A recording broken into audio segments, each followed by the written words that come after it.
Okay, so I think it's about time we were due a little bit of half decent news. I would have said good news, but I'm not really that emotionally invested in the life times and life and times of Afroman.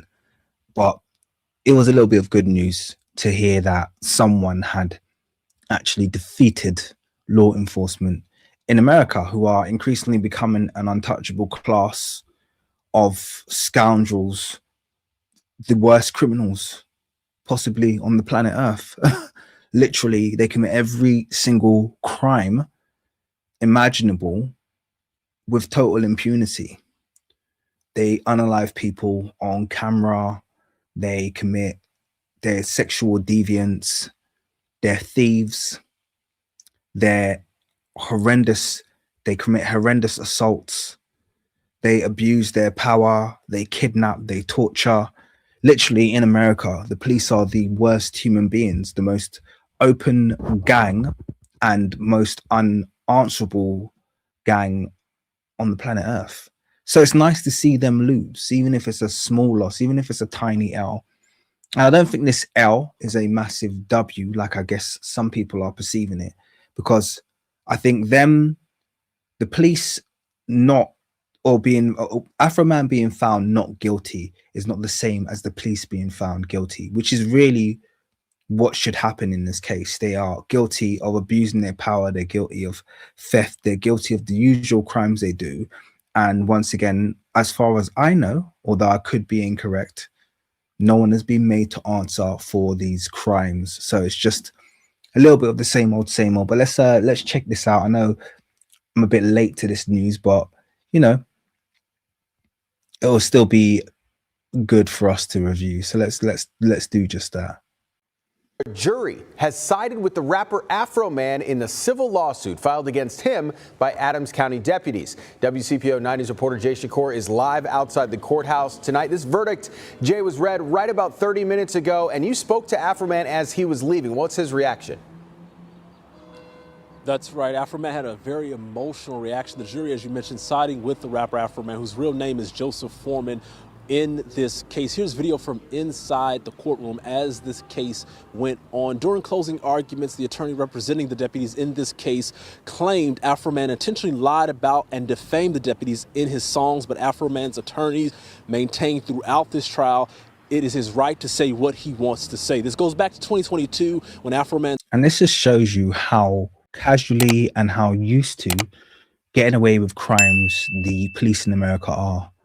You know, the general public are constantly lambasted about being snowflakes and, you know, having a, you know, America has that kind of like, it's known for having that suing culture, you know, where they like to, you know, everything seems to end up, you know, going to court and people are called woke and this, that, and the other. And it's this whole kind of attack against anybody who wants to defend themselves from essentially anything that's less than assault is kind of like poo-pooed. It's kind of like, what are you complaining about? Stop moaning. You know, it's just words. What's wrong with you? It's just words. It's just meaningless words. But then when the police are attacked with words, and not false words, words and images of the actual crimes that they committed, they want to sue. They want to go and take you to court. They want to be compensated because you're defaming them by showing what they actually did. And if Afroman didn't have CCTV, by the way, that they switched off whilst they were at his property, they turned off, they sought out the CCTV and disconnected it. The sheriff disconnected my cameras. The sheriff disconnected my cameras.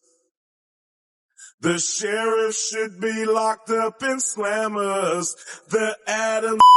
Because they were robbing him. They took his cash. They just caused damage. They knocked doors off hinges. They just did what the police do for absolutely no reason. And then they want to sue. That just shows you what a brazen bunch of dogs they are.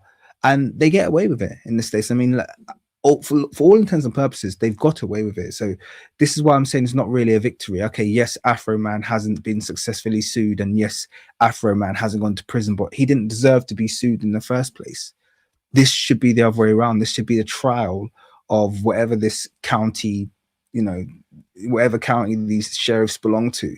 They should be the ones on trial. But, you know, we're just used to this nonsense playing out in the States. His home was raided following search warrants related to possession and trafficking in drugs and kidnapping. Though he was never charged, the attorneys for the deputies suing say Afroman used security video from the raid on his home and put it in a music video using deputies' likeness without permission. Again, this jury... Oh, using their likeness without permission. They were on his property and you got caught on CCTV.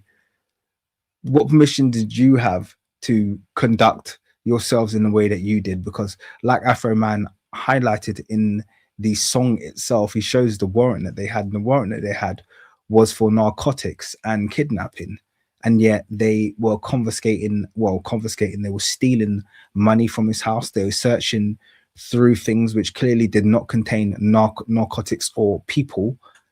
Everything about what they did was more illegal than what they're complaining about. And this is the thing, they don't like being caught, particularly with egg on their face. Adams County finding he did not defame those deputies. Here's Afroman speaking directly after that verdict. I didn't win. America won. America still has freedom of speech. It's still for the people, by the people. Afroman becoming emotional there as he says this fight was bigger than him. It was about free speech and what he describes as corruption in this sheriff's department. I spoke to one supporter who came all the way from Dallas. I have more on that and more reaction from the rapper tonight at 11. In Adams County, Jay Shakur, WCPO 9 News. Jay Shakur. Jay Shakur on the evening news or the afternoon. I mean, that is such a cool, that is cool to see. It's not something that you see very often, you know, properly, unsanitized black name there. I love it. Absolutely love it. But yeah, so Afroman wins his case. Is it really a W for everyone? I'm not sure. There's some further footage of them actually stealing money, and then there's some further footage of them turning off the CCTV.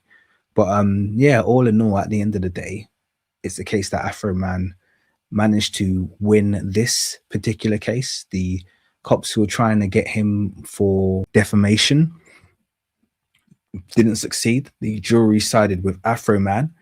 And yeah, essentially he's a free man, and I'm hoping that the cops have to pay all of the legal costs as well, so he's not going to be out of pocket in that regard. But they're still, like I said, they still got away with the initial crime, which was the way they conducted themselves during this raid.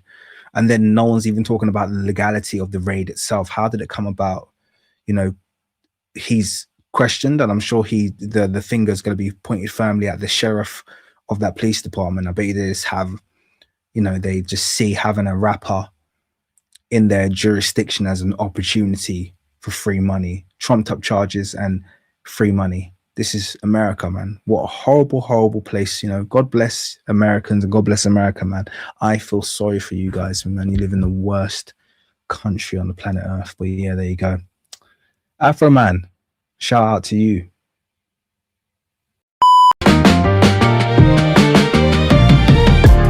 If you knew what you